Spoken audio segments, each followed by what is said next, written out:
Greetings and salutations. Thank you for joining us for Fireside Tales with Wolfgang, Volume 6.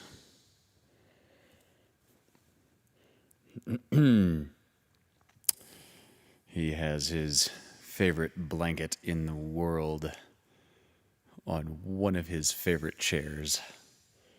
So,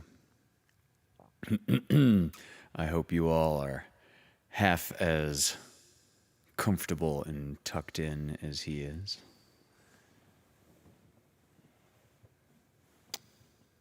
Oh dear, and I left my tea in the other room, so I'll be relying on my refill. Well,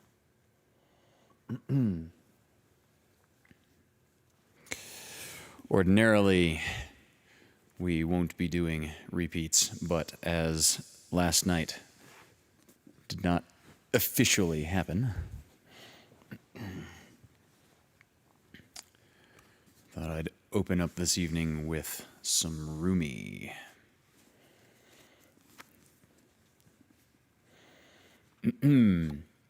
I should clarify, can everyone hear me all right?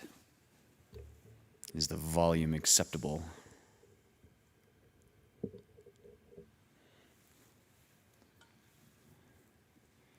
Take two indeed.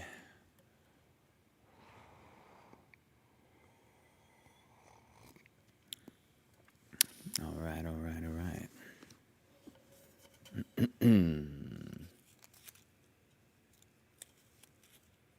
Wonderful.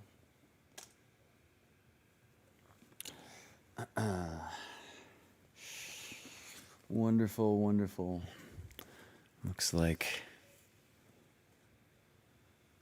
the sound is clear. So, going to open up this evening with one of my favorite poems in the history of the world. Or at least the English translation. I think my first exposure to Rumi was not in a literature class, was not in any form of poetry book. I think my first exposure to Rumi was graffiti in really cool places. I've seen lots of snatches of Rumi poetry, for example, on various art installations written by passersby at Burning Man. So, this particular opening poem has a standout famous line that I've seen in graffiti on more than one occasion. That line is not the title of the poem, but so you hear it coming. That line is, "Out beyond ideas of wrongdoing and right doing, there is a field. I'll meet you there."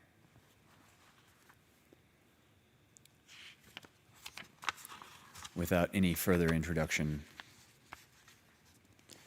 this poem is called "A Great Wagon" by Rumi. When I see your face, the stones start spinning.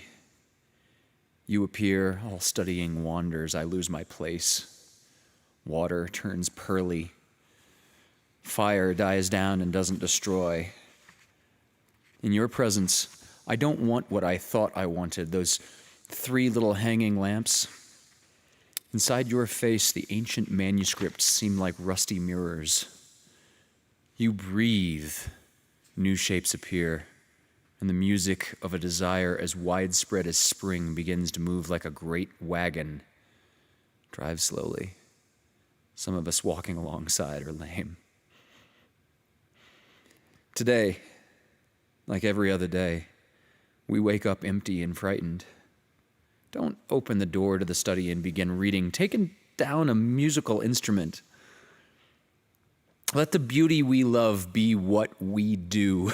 There are hundreds of ways to kneel and kiss the ground. Out beyond ideas of wrongdoing and right doing, there's a field. I'll meet you there. When the soul lies down in that grass, the world is too full to talk about. Ideas, language, even the phrase each other doesn't make sense. The breeze at dawn has secrets to tell you. Don't go back to sleep. You must ask for what you really want. Don't go back to sleep. People are going back and forth across the door sill where two worlds touch. The door is round and open. Don't go back to sleep. I would love to kiss you. The price of kissing is your life. Now my loving is running toward my life, shouting, "What a bargain! Let's buy it!" Daylight, full of small dancing particles, and the one great turning. Our souls are dancing with you. Without feet, they dance. Can you see them when I whisper in your ear? They try to say what you are, spiritual or sexual. They wonder about Solomon and all his wives. In the body of the world, they say there's a soul and you are that. But we have ways within each other that will never be said by anyone. Come to the orchard in the spring. There is light and wine and sweethearts in the pomegranate flowers. If you do not come, these do not matter. If you do come, these do not matter.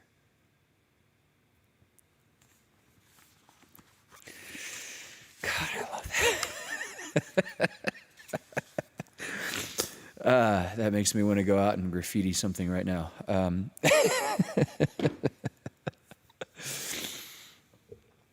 What a great post-election line.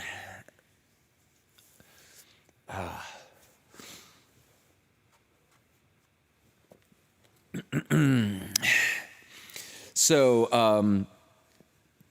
my mom is watching, I'm sure. Yep, there she is in the chat, I see. Mom is celebrating her birthday. How you doing, Wolfice? Good? Yeah. He's been lying here for quite a while. He's just now waking up for a while. So, Mom loves Robert Frost.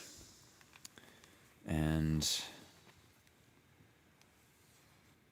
this is A Patch of Old Snow by Robert Frost.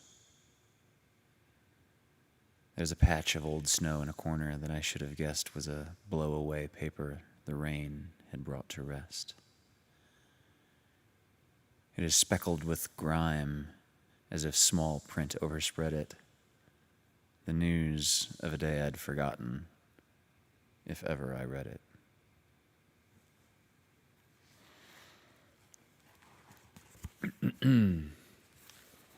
Funny side note, this particular book that I'm reading from, I started to say was given to me by Mom, but I might have just taken it to California with me when I became an adult and moved. But interestingly enough, this is how old this book is.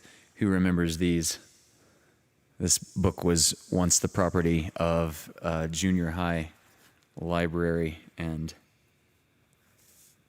oh my God, there's a pencil-written library checkout card that's stamped in the 80s, April 13th, 89.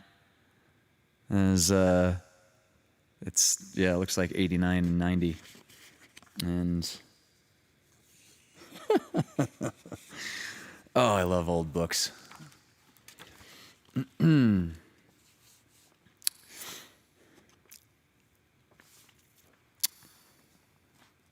Ounce.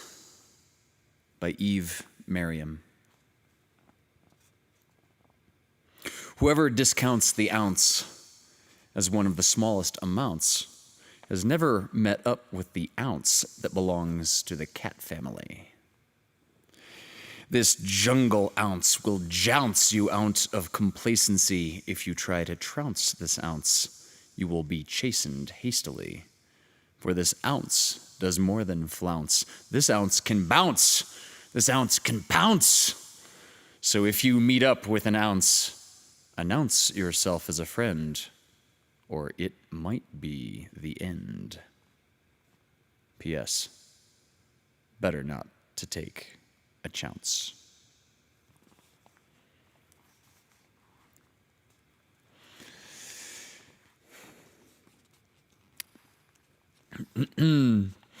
Okay, sorry, Melissa. No, the late 80s is not old. No, the fascinating thing about this book is I think this book was already really, really, really old when it was being retired in the late 80s or 1990 when apparently my mom acquired it from the Centralia Junior High Library.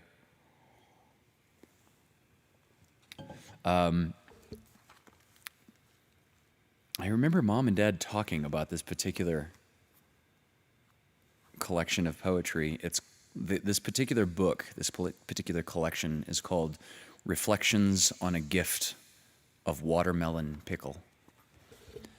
And I was debating reading this next one, but I think I'm going to just do one more out of this book.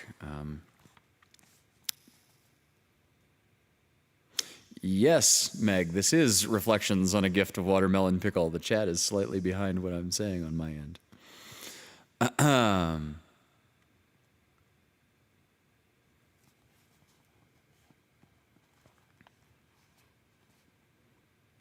I don't know if I can read this one.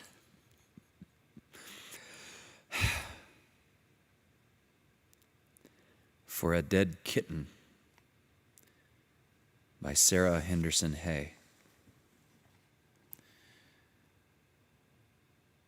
Put the rubber mouse away. Pick the spools up from the floor.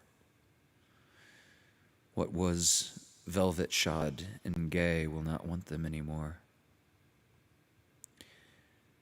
What was warm is strangely cold. Whence dissolved the little breath? How could this small body hold so immense a thing as death?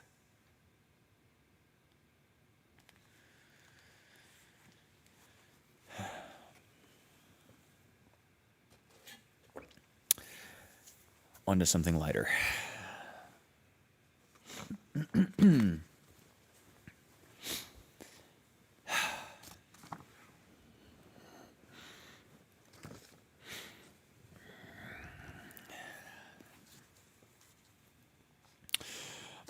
Okay, so on to another book that Meg Sampson, I recall, is familiar with.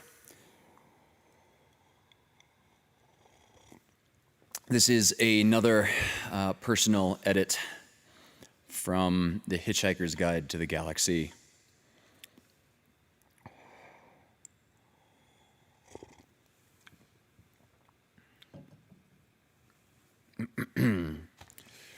We will begin with chapter 23.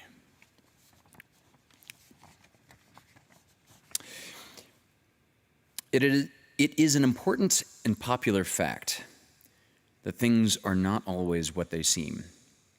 For instance, on the planet Earth, man had always assumed that he was more intelligent than dolphins because he had achieved so much: the wheel, New York, wars, and so on, whilst all the dolphins had ever done was muck about in the water having a good time. But conversely, the dolphins had always believed that they were far more intelligent than man for precisely the same reasons. Curiously enough, the dolphins had long known of the impending destruction of the planet Earth and had made many attempts to alert mankind of the danger. But most of their communications were misinterpreted as amusing attempts to punch footballs or whistle for tidbits, so they eventually gave up and left the Earth by their own means shortly before the Vogons arrived. The last ever dolphin message was misinterpreted as a surprisingly sophisticated attempt to do a double backward somersault through a hoop whilst whistling the Star-Spangled Banner, but in fact the message was this: so long, and thanks for all the fish. In fact, there was only one species on the planet more intelligent than dolphins, and they spent a lot of their time in behavioral research laboratories, running round inside wheels and conducting frighteningly elegant and subtle experiments on man. The fact that, once again, man completely misinterpreted this relationship was entirely according to these creatures' plans.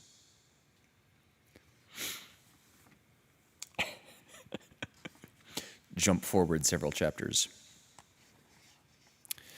What you should know going forward is that the protagonist of The Hitchhiker's Guide to the Galaxy is a surviving Earthman by the name of Arthur Dent, who escaped the Earth moments before it was destroyed by the aforementioned Vogon fleet.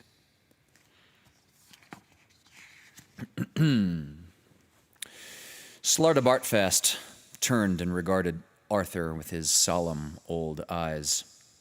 "Earthman," he said, "we are now deep in the heart of Magrathea." "How did you know I was an Earthman?" demanded Arthur. "These things will become clear to you," said the old man gently. "At least," he added with slight doubt in his voice, "clearer than they are at the moment." He continued, "I should warn you that the chamber we are about to pass through does not literally exist within our planet. It's a little too large. We're about to pass through a gateway into a vast tract of hyperspace. It may disturb you." Arthur made nervous noises.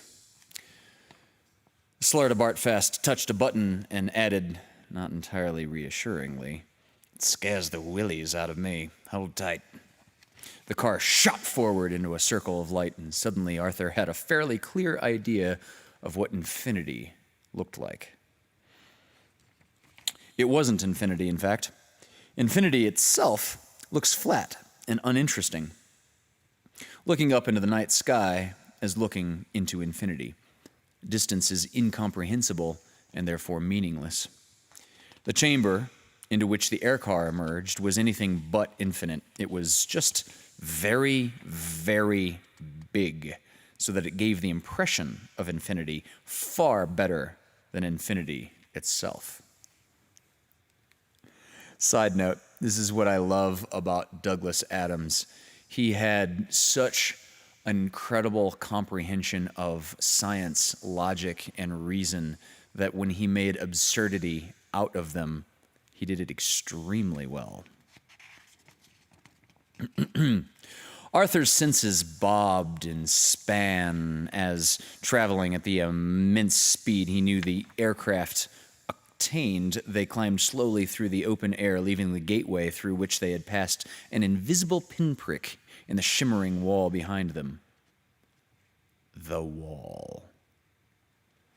The wall defied the imagination, seduced it, defeated it. The wall was so paralyzingly vast and sheer that its top, bottom, and sides passed away beyond the reach of sight. The mere shock of vertigo could kill a man. The wall appeared perfectly flat. It would take the finest laser measuring equipment to detect that as it climbed, apparently to infinity, as it dropped dizzily away, as it planed out to either side, it also curved. It met itself again 13 light seconds away. In other words, the wall formed the inside of a hollow sphere, a sphere over 3 million miles across and flooded with unimaginable light. Welcome, said Slartibartfast as the tiny speck that was the air car, traveling now at 3 times the speed of sound, crept imperceptibly forward into the mind-bogglingly huge space. Welcome, he said, to our factory floor. Arthur stared about him in a kind of wonderful horror. Ranged away before them at distances he could neither judge nor even guess at were a series of curious suspensions, delicate traceries of metal and light that hung about shadowy spherical shapes that hung in the space. This, said Slartibartfast, is where we make most of our planets, you see. You mean, said Arthur, trying to form the words, you mean you're starting it all up again now? No. Good heavens, no, exclaimed the old man. No, the galaxy isn't nearly rich enough to support us. Yes, no. No. We've been awakened to perform just one extraordinary commission for very special clients from another dimension. It may interest you. There, in the distance, in front of us. Arthur followed the old man's finger till he was able to pick out the floating structure he was pointing at. It was indeed the only one of the many structures that betrayed any sign of activity about it, though this was more subliminal impression than anything one could put one's finger on. At the moment, however, a flash of light arced through the structure and revealed in stark relief the patterns that were formed on the dark sphere within. Patterns that Arthur knew, rough, blobby shapes that were as familiar to him as the shapes of words.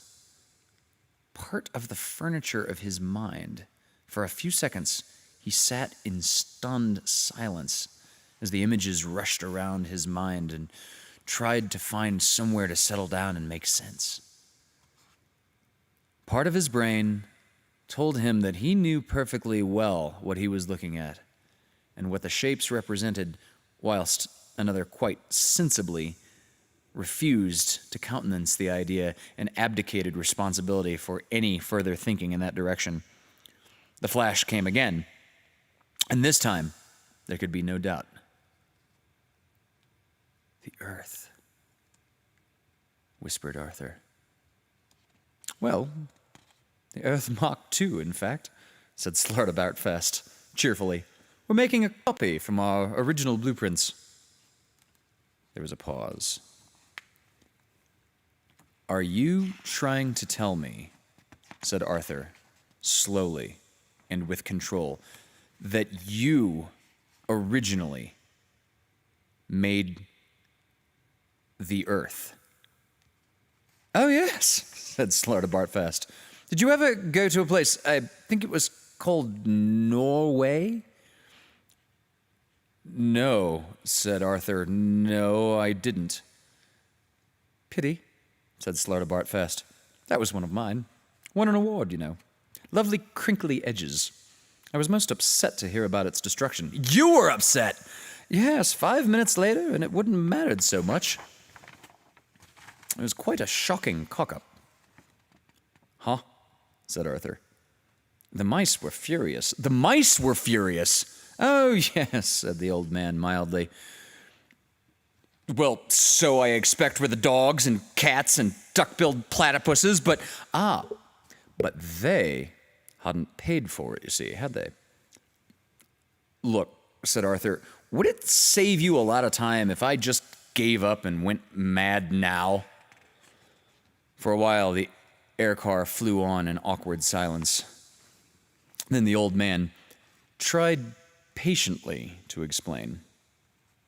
Earthman, the planet you lived on was commissioned, paid for, and run by mice. It was destroyed 5 minutes before the completion of the purpose for which it was built, and we've got to build another one. Only one word registered with Arthur. Mice, he said. Indeed, Earthman. Look, sorry, Are we talking about the little furry white things with the cheese fixation and women standing on tables screaming in early 60s sitcoms? Slaughterbartfast coughed politely. Earthman, he said, it is sometimes hard to follow your mode of speech.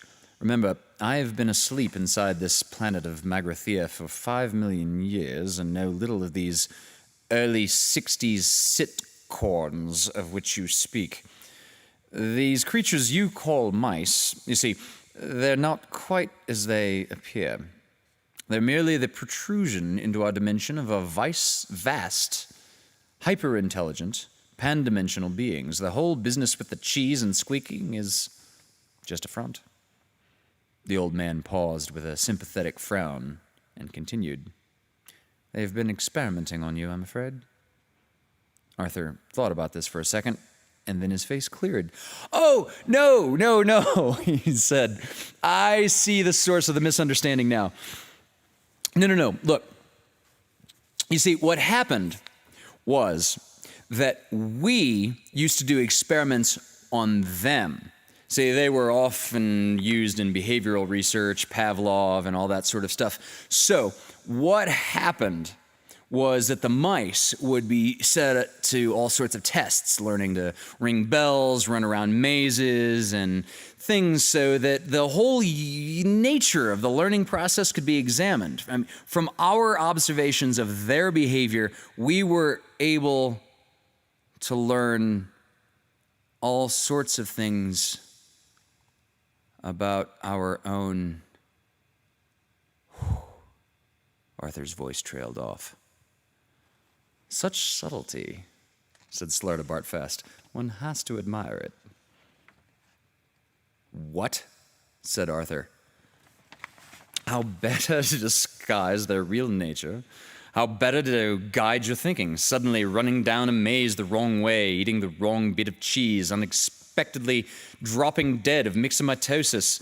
If it's finely calculated, the cumulative effect is enormous. He paused for effect. You see, Earthman, they really are particularly clever, hyper-intelligent, pan-dimensional beings. Your planet and people have formed the matrix of an organic computer running a 10 million year research program. Let me tell you the entire story. It'll take a little time. Time, said Arthur weakly, is currently not one of my problems.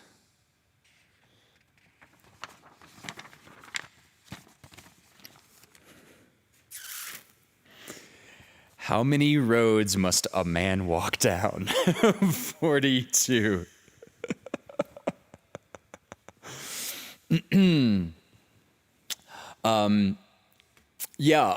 Mom is being the responsible one and pointing out, I could really use some help in improving the algorithm.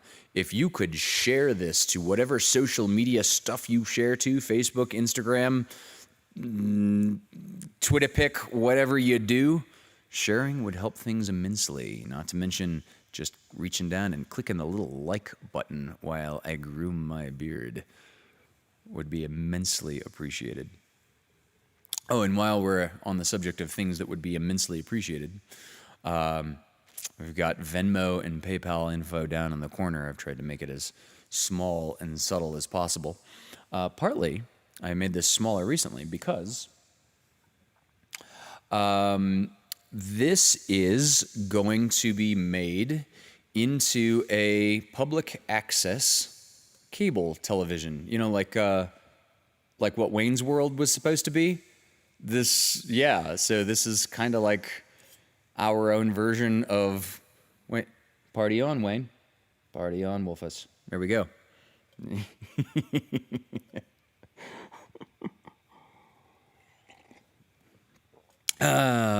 Twitter pic. Indeed.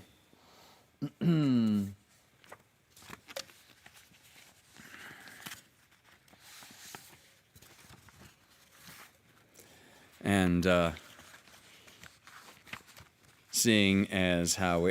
the cable access, by the way, is going to be in the Ventura area. And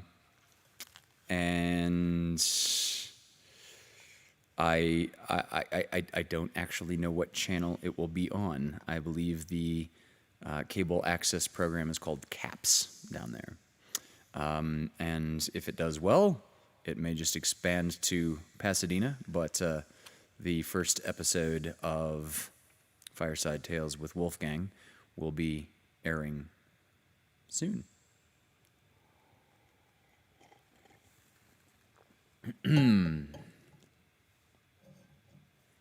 And being as how we are still celebrating Mom's birthday,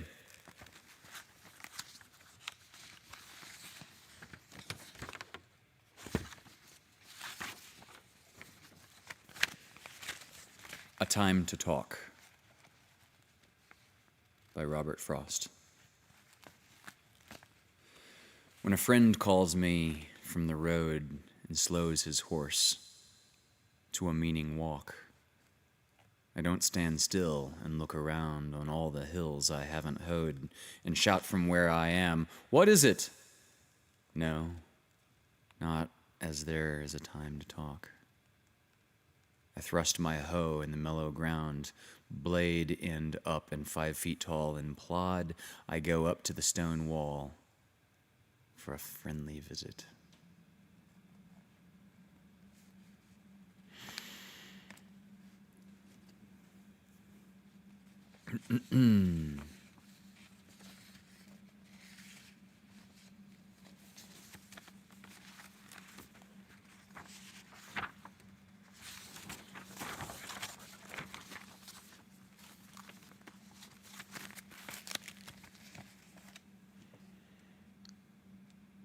Come In by Robert Frost. As I came to the edge of the woods, thrush music, hark. Now, if it was dark outside, inside. Let me back up. Try this again. There was one word that's crucial in there. Come In by Robert Frost. As I came to the edge of the woods, thrush music, hark. Now, if it was dusk outside, inside, it was dark. Too dark in the woods for a bird by sleight of wing to better its perch for the night, though it still could sing. The last of the light of the sun that had died in the west still lived for one song more in a thrush's breast.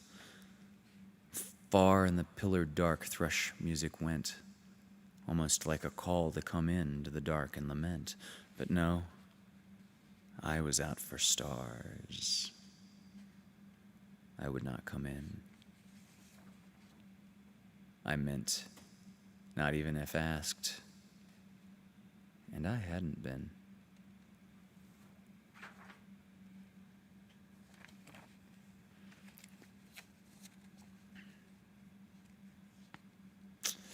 This is a wonderful autumnal poem, and I should read while most everyone else is in autumn, because he and I up here are in the full grip of winter at this point. It got down to 8 degrees last night, but he didn't notice. He was wrapped up in his favorite blanket by the fire. And it's dark, and he's a nocturnal creature and can see in the dark anyway, and just didn't suffer the slightest inconvenience for it, did you, buddy? What a great guy. What a great guy. Oh, yeah. He's my best friend. Can I have my hand back? I need to turn a page. No, okay, you can have it another minute. Okay, here's an autumnal poem. Nothing Gold Can Stay by Robert Frost. Nature's first green is gold, her hardest hue to hold, her early leafs of flower, but only so an hour, then leaf subsides to leaf. So Eden sank to grief, so dawn goes down to day. Nothing gold can stay.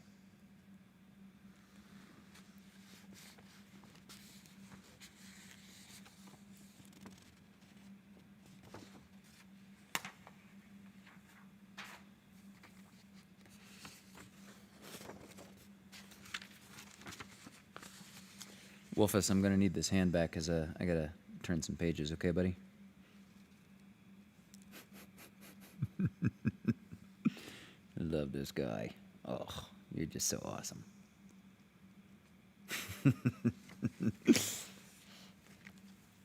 He's tuckered out. He had a very active day. He voluntarily went out on the balcony that's all covered in snow because I've shoveled paths to get to the bird feeders. And he was running through the paths, just up and down across the porch, and then he'd run inside and warm up while I was out refilling the bird feeders and stick his head back out and look at me while I'm refilling the bird feeders and run back in. He did the little sideways kitten run that they usually do before they're full grown. I don't think I've ever seen you do a sideways kitten run, like ever.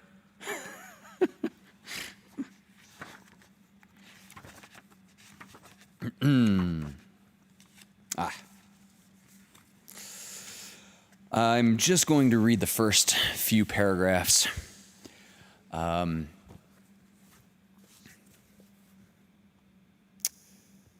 This is what you would call a seminal work.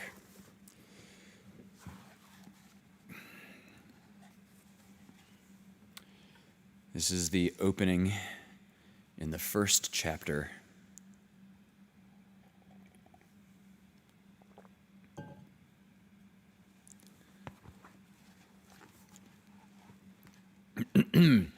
I want to continue a theme wherein each week I will read at least one thing on the subject of large picture beginnings. And last week was the first in this theme, as was it was the excerpt from The Hitchhiker's Guide to the Galaxy on the creation of the Earth as envisioned by the supercomputer Deep Thought. God, I love that story. It's my favorite creation myth of all tales, of all religions, of all things anyone has ever made up for how the Earth got here. That one out of The Hitchhiker's Guide has got to be my favorite. So some things will be based in evidence, some things will be based in mythology and faith, and some will just present a grand view of what merely is. And with that, I give you the beginning of Cosmos by Carl Sagan.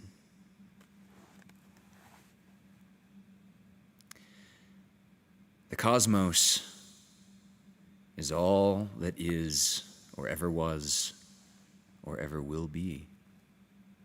Our feeblest contemplations of the cosmos stir us.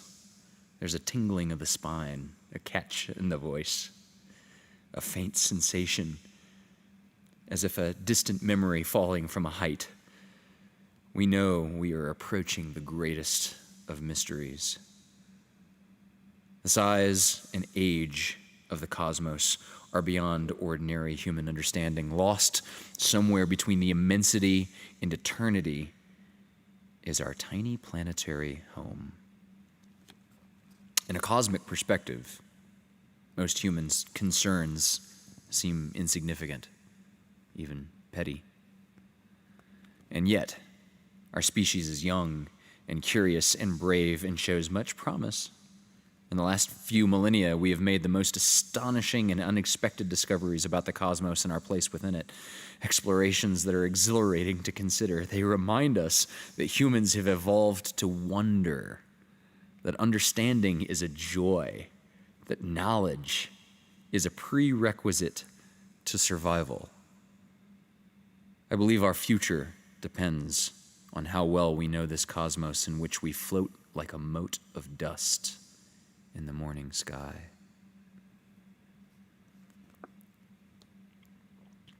Those explorations required skepticism and imagination, both. Imagination will often carry us to worlds that never were, but without it, we go nowhere. Skepticism enables us to distinguish fantasy from fact, to test our speculations. The cosmos is rich beyond measure in elegant facts, in exquisite interrelationships, in the subtle machinery of awe. The surface of the earth is the shore of the cosmic ocean. From it, we have learned most what we know.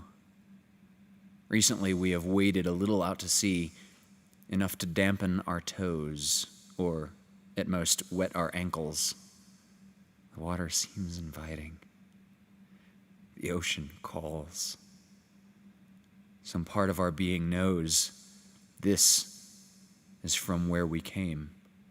We long to return. These aspirations are not, I think, irreverent, although they may trouble whatever gods may be.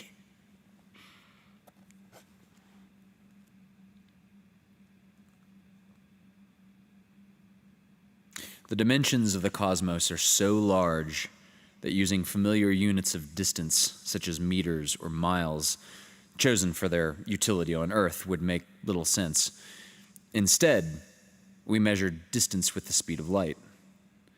In 1 second, a beam of light travels 186,000 miles, or 7 times around the Earth. In 8 minutes, it will travel from the sun to the Earth. We can say that the sun is 8 light minutes away. In a year, it crosses nearly 10 trillion kilometers, about 6 trillion miles of intervening space. That unit of length, the distance light goes in a year, is called a light year. It measures not time, but distances. Enormous distances. The Earth is a place. It is by no means the only place. It is not even a typical place. No planet or star or galaxy can be typical because the cosmos is mostly empty.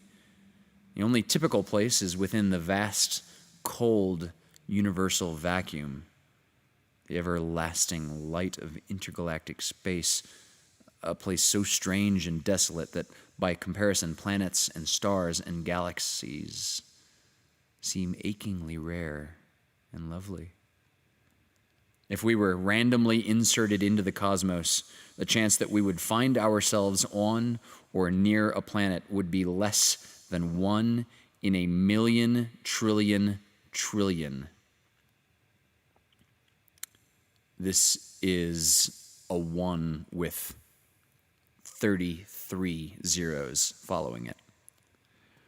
In everyday life, such odds are called compelling. Worlds are precious.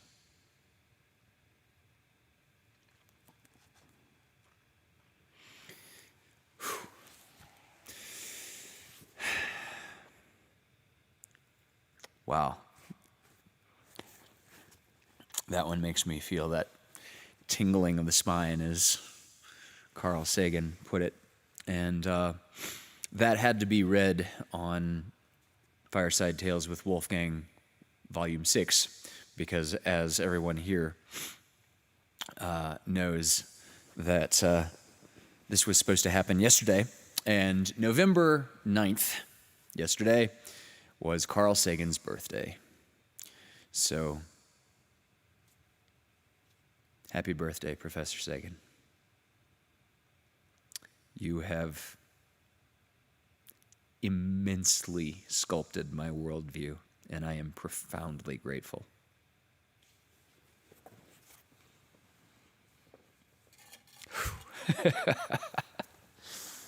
Oh, such a good one. Oh.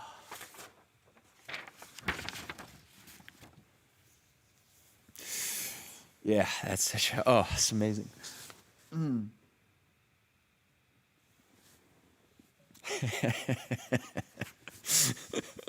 Wolfgang, you look like a huge gray shrimp. Sorry, huge gray king prawn. That's it. Yeah.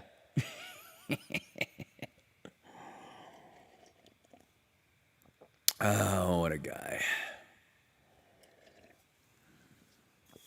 Oh, good. Christina, your stepdad is fascinated. Is he fascinated by the reading of Cosmos?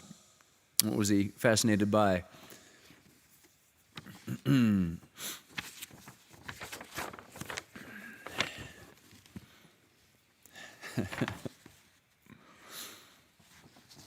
I have the chat. I think the chat is on a slightly larger than normal delay to prioritize getting the stream out in a flowing, conversational sort of way. It was a latency setting by the Cosmos. Cosmos is a wonderful thing to find yourself a part of. Oh, big cat stretch.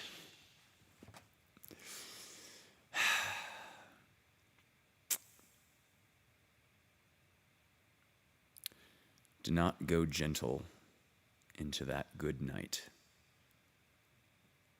By Dylan Thomas.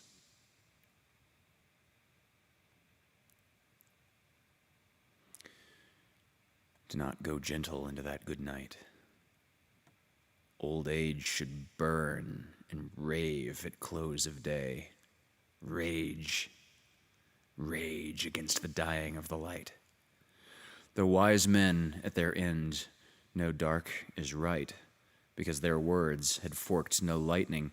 They do not go gentle into that good night.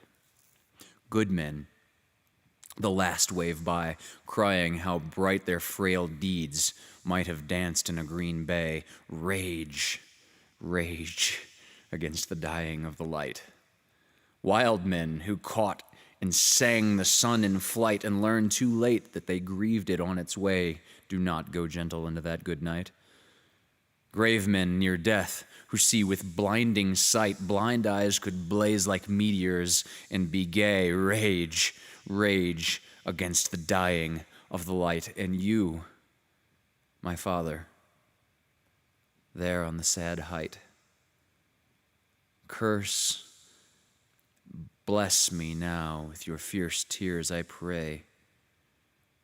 Do not go gentle into that good night. Rage, rage against the dying of the light.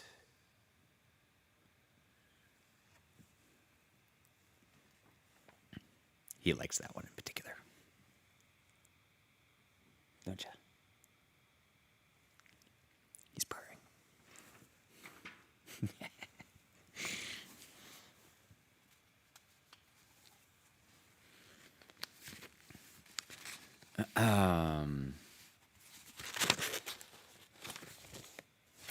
Okay.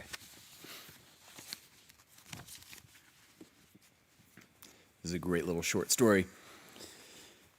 One of Mom's favorite authors, at least favorite short story authors, is O. Henry, and I think he inspired a candy bar that you can get at 7-Eleven now.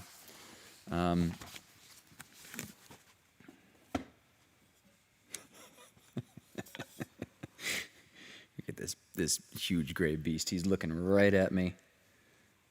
His eyes just gently shutting, falling to sleep. Close.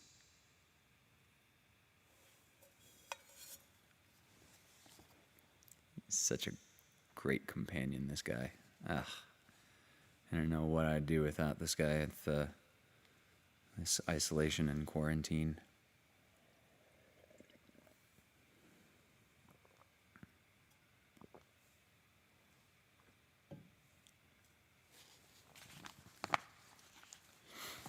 The story is called After 20 Years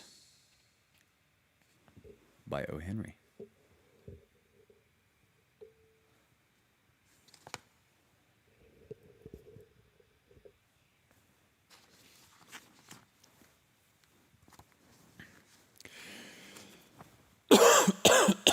Sorry to wake you up, buddy. I'm going to give Michelle something to cut around there. Michelle is producing the what will soon to become the cable access show. So for you, Michelle, going again in 3, 2, 1, go.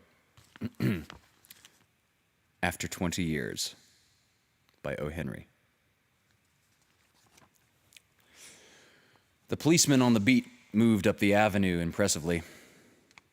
The impressiveness was habitual, not for show, for spectators were few.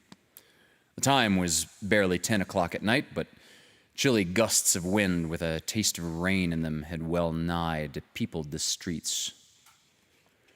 Trying doors as he went, twirling his club with many intricate and artful movements, turning now and then to cast his watchful eye down the Pacific thoroughfare, the officer, with his stalwart form and slight swagger, made a fine picture of a guardian of the peace.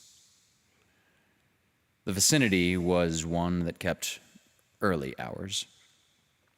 Now and then you might see the lights of a cigar store or of an all-night lunch counter, but the majority of the doors belonged to business places that had long since been closed. When about midway of a certain block, the policeman suddenly slowed his walk. In the doorway of a darkened hardware store, a man leaned with an unlit cigar in his mouth. As the policeman walked up to him, the man spoke up quickly. "It's all right, officer," he said reassuringly. "I'm just waiting for a friend. It's an appointment made 20 years ago. Sounds a little funny to you, doesn't it? I'll explain to you if you'd like to make certain it's all straight. About that long ago, there used to be a restaurant where this store stands. It was Big Joe Brady's restaurant. Until 5 years ago," said the policeman. "It was torn down then." The man in the doorway struck a match and lit his cigar. The light showed with a pale light, a square-jawed face with keen eyes, and a little white scar near his right eyebrow. His scarf pin was a large diamond, oddly set. 20 years ago tonight," said the man, "I dined here at Big Joe Brady's with Jimmy Wells, my best chum, the finest chap in the world. He and I were raised here in New York like two brothers together. I was 18, Jimmy was 20. The next morning, I was to start for the West and make my fortune. You couldn't have dragged Jimmy out of New York. He thought it was the only place on earth. Well, we agreed that night that we would meet here again in exactly 20 years from that date and time, no matter what our conditions might be or from what distance we might have to come. We figured that in 20 years, each of us ought to have our destiny worked out and our fortunes made, whatever they were going to be." "Sounds pretty interesting," said the policeman. "Rather a long time between meets, though, it seems to me. Haven't you heard from your friend since you left?" Well, yeah, for a time we corresponded, said the other. But after a year or two, we lost track of each other. You see, the West is a pretty big proposition, and I kept hustling around it pretty lively, but I know Jimmy will meet me here if he's alive. He always was the truest, stanchest old chap in the world. He'll never forget. I came 1,000 miles to stand in this door tonight, and it's worth it if my old partner shows up. The waiting man pulled out a handsome watch, the lids of it set with small diamonds. 3 minutes to 10, he announced. It was exactly 10 o'clock when we parted here at the restaurant door. Did pretty well out west, didn't you? Asked the policeman. You bet. I hope Jimmy has done half as well. He was a kind of plotter, though. Good fellow, as he was. I've had time to compete with some of the sharpest wits going to get my pile. A man gets a groove in New York, it takes the West to put a razor edge on him. The policeman twirled his club and took a step or two. I'll be on my way. Hope your friend comes around all right. Gonna call time on him sharp? I should say not, said the other. I'll give him a half hour at least. If Jimmy is alive on Earth, he'll be here by that time. So long, officer. Good night, sir, said the policeman, passing on along his beat, trying doors as he went. There was now a fine, cold drizzle falling, and the wind had risen from its uncertain puffs into a steady blow. The few foot passengers astir in that quarter hurried dismally and silently along with coat collars turned high and pocketed hands. And in the door of the hardware store, the man who had come 1,000 miles to fill an appointment, uncertain almost to absurdity with the friend of his youth, smoked his cigar and waited. About 20 minutes he waited, and then a tall man in a long overcoat with a collar turned up to his ears hurried across from the opposite side of the street. He went directly to the waiting man. Is that you, Bob? He asked doubtfully. Is that you, Jimmy Wells? Cried the man at the door. Bless my heart, exclaimed the new arrival, grasping both the other's hands with his own. It's Bob. Sure as fate, I was certain I'd find you here if you were still in existence. Well. 20 years. It's a long time. The old restaurant's gone, Bob. I wish it had lasted so we could have another dinner there. How's the West treated you, old man? Bully. It's given me everything I asked it for. You've changed lots, Jimmy. I never thought you were so tall by 2 or 3 inches. Oh, I grew a bit after I was 20. You doing well in New York, Jimmy? Moderately. I have a position in one of the city departments. Come on, Bob. We'll go round to a place I know of and have a good long talk about the old times. 2 men started up the street, arm in arm. The man from the West, his egotism enlarged by success, was beginning to outline the history of his career. The other, submerged in his overcoat, listened with interest. At the corner stood a drugstore, brilliant with electric lights. When they came into this glare, each of them turned simultaneously to gaze upon the other's face. The man from the West stopped suddenly and released his arm. You're not Jimmy Wells, he snapped. 20 years is a long time, but not long enough to change a man's nose from a Roman to a pug. It sometimes changes a good man into a bad one," said the tall man. "You've been under arrest for 10 minutes, Silky Bob. Chicago thinks you may have dropped over our way and wires us she wants to have a chat with you. You going quietly, are you? That's sensible. Now, before we go on to the station, here's a note I was asked to hand you. You can read it here at the window. It's from Patrolman Wells." The man from the west unfolded the little piece of paper handed him. His hand was steady when he began to read, but it trembled a little by the time he had finished. The note was rather short. "Bob, I was at the appointed place on time.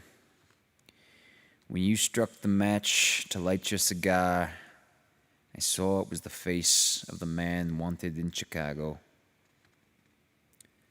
Somehow I couldn't do it myself, so I went round and got a plainclothesman to do the job. I'm sorry. Jimmy."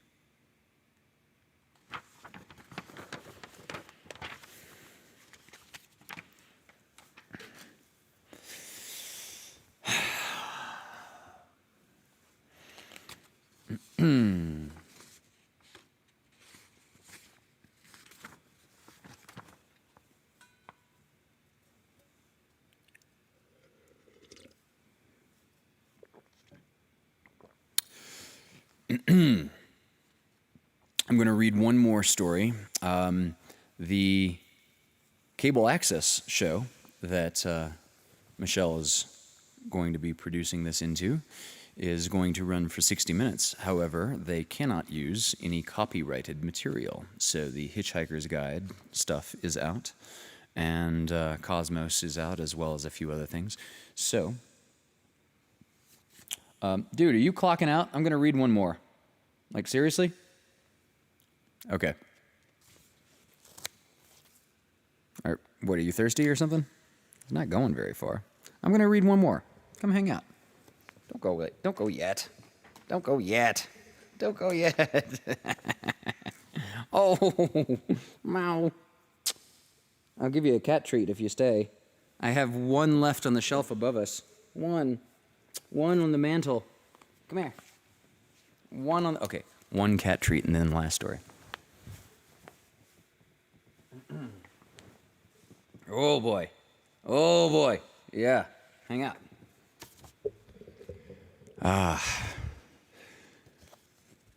To be gray, beastly, and bribable.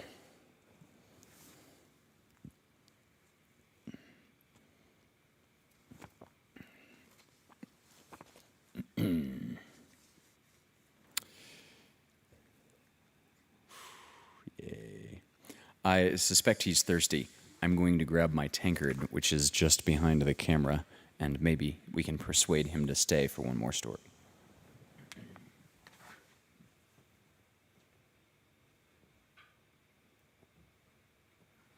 Come on, bud.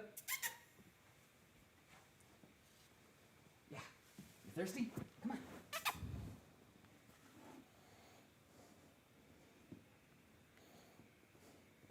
Now you're just following me around for more treats at this point. All right. Well, here. This is here if you want it. You see it? Okay. Right there. We got one more story to do.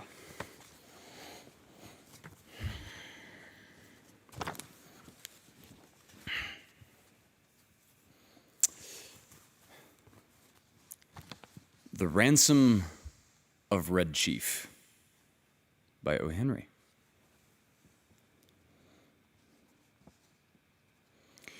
It looked like a good thing, but wait till I tell you. We were down south in Alabama, Bill Driscoll and myself, when this kidnapping idea struck us. There was a town down there, as flat as a pancake, and called Summit. Bill and I had about $600. we needed just $2,000 more for an illegal land deal in Illinois. We chose, for our victim, the only child of an influential citizen named Ebenezer Dorset. He was a boy of 10 with red hair. Bill and I thought that Ebenezer would pay a ransom of $2,000 to get his boy back. But wait till I tell you. About 2 miles from Summit was a little mountain covered with cedar trees. There was an opening on the back of the mountain. We stored our supplies in that cave. One night, we drove a horse and carriage past old Dorset's house. The boy was in the street, throwing rocks at a cat on the opposite fence. "Hey, little boy," says Bill, "would you like to have a bag of candy and a nice ride?" The boy hits Bill directly in the eye with a piece of rock. That boy put up a fight like a wild animal, but at last we got him down in the bottom of the carriage and drove away. We took him to the cave. The boy had 2 large bird feathers stuck in his hair. He points a stick at me and says, "Ha, paleface! Do you dare enter the camp of Red Chief, the terror of the plains?" "He's all right now," says Bill, rolling up his pants and examining the wounds on his legs. "We're playing Injun. I'm old Hank, the trapper, Red Chief's captive. I'm going to be scalped at daybreak. By Geronimo, that kid can kick hard." "Red Chief," says I to the boy, "would you like to go home?" What for?" says he. "I don't have any fun at home. I hate to go to school. I like to camp out. You won't take me back home again, will you?" "Not right away," says I. "We'll stay here in the cave a while." "All right," says he. "That'll be fine. I never had such fun in all my life." We went to bed about 11 o'clock. Just at daybreak, I was awakened by a series of terrible screams from Bill. Red Chief was sitting on Bill's chest, with one hand holding his hair. In the other, he had a sharp knife. He was attempting to cut off the top of Bill's head based on what he had declared to do the night before. I got the knife away from the boy, but after that event, Bill's spirit was broken. He lay down, but he never closed an eye again in sleep as long as that boy was with us. "You think anybody will pay out money to get a little imp like that back home?" Bill asked. "Sure," I said. "A boy like that is just the kind the parents love. Now, you and the little chief get up and make something to eat while I go around to the top of this mountain and look around." I climbed to the top of the mountain. Over toward Summit, I expected to see the men of the village searching the countryside, but all was peaceful. "Perhaps," says I to myself, "it has not yet been discovered that the wolves have taken the lamb from the fold." I went back down the mountain. When I got to the cave, I found Bill backed up against the side of it. He was breathing hard with the boy threatening to strike him with a rock. "He put a red-hot tater down my back," exclaimed Bill, "then crushed it with his foot. I hit his ears. You got a gun with you, Sam?" I took the rock away from the boy and ended the argument. "I'll fix you," says the boy to Bill. "No man ever yet struck Red Chief but what he got paid for. You better be careful." After eating, the boy takes a leather object with strings tied around it from his clothes, goes outside the cave, unwinding it. Then we heard a kind of shout. It was Red Chief holding a sling in one hand. He moved it faster and faster around his head. And then I heard a heavy sound and deep breath from Bill. A rock the size of an egg had hit him just behind his left ear. Bill fell in the fire across the frying pan of hot water for washing the dishes. I pulled him out and poured cold water over his head for half an hour. Then I went out and caught that boy and I shook him. If your behavior doesn't improve, says I, I'll take you straight home. Now, are you going to be good or not? I was only funning, says he. I didn't mean to hurt old Hank. What did he hit me for? I'll behave if you don't send me home. I thought it best to send a letter to old man Dorset that day, demanding the ransom and telling how it should be paid.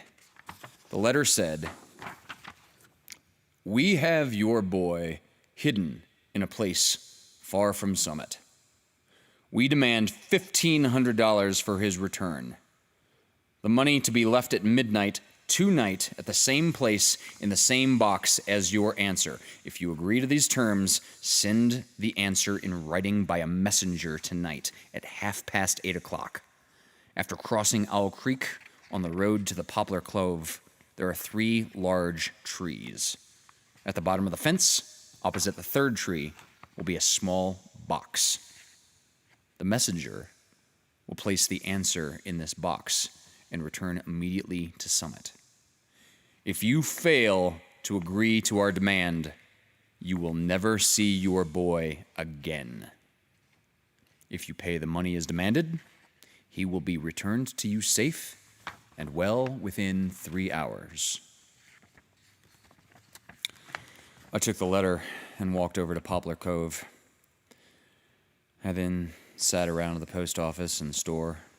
An old man there says he hears Summit is all worried because of Ebenezer Dorset's boy having been lost or stolen.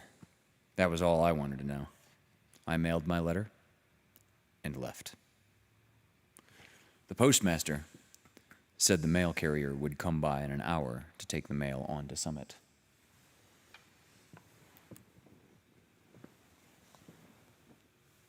Look who's back.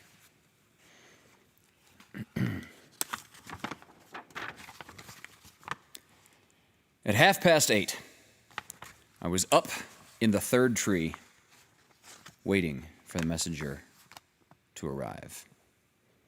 Exactly on time, a half-grown boy rides up the road on a bicycle. He finds the box at the foot of the fence. He puts a folded piece of paper into it and leaves, turning back towards Summit.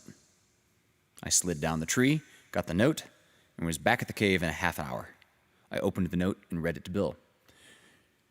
This is what it said. "Gentlemen, I received your letter about the ransom you asked for the return of my son.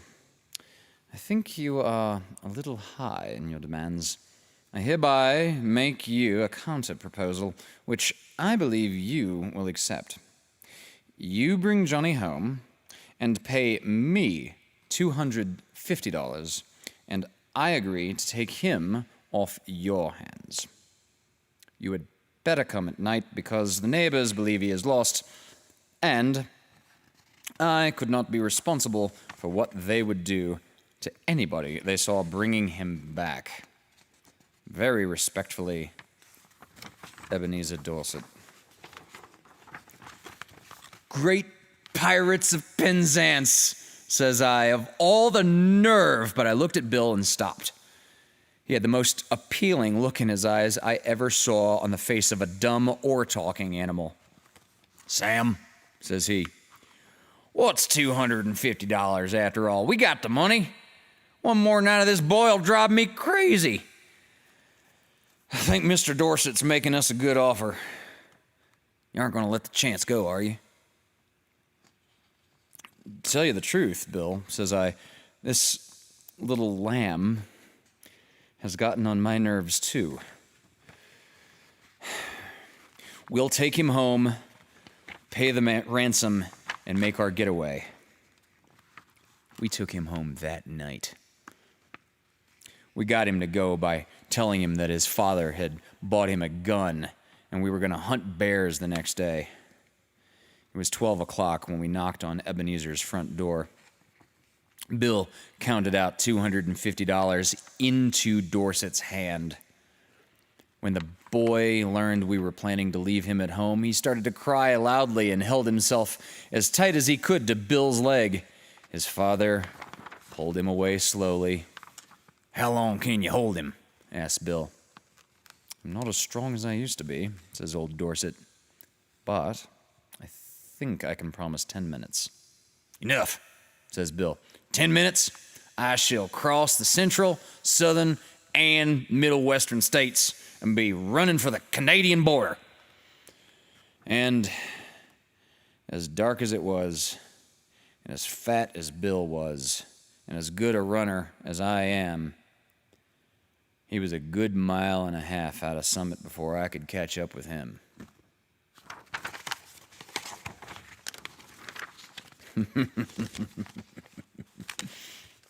It's a good one, isn't it, Wolfus? Yeah. Well, this concludes the rescheduled Fireside Tales with Wolfgang, Volume 6.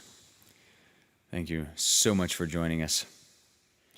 I think it's time for a bit of a beastly dinner.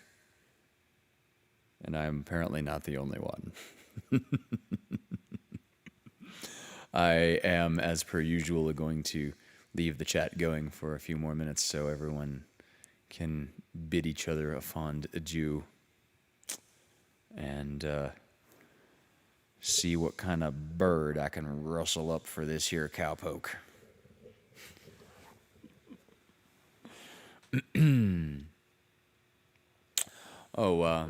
Be sure to subscribe to Hunter's Acoustic Cabin if you have not already. And while we're at it on the YouTubes, I released a new video this morning. I'm on Fire, originally by Bruce Springsteen, is now out and available for your perusal. So we would both appreciate it greatly if you'd give it a like, a comment, a share, all three. Thank you very much, and we will see you Thursday night at 6 o'clock for some music for Lovecast number 30. Good evening.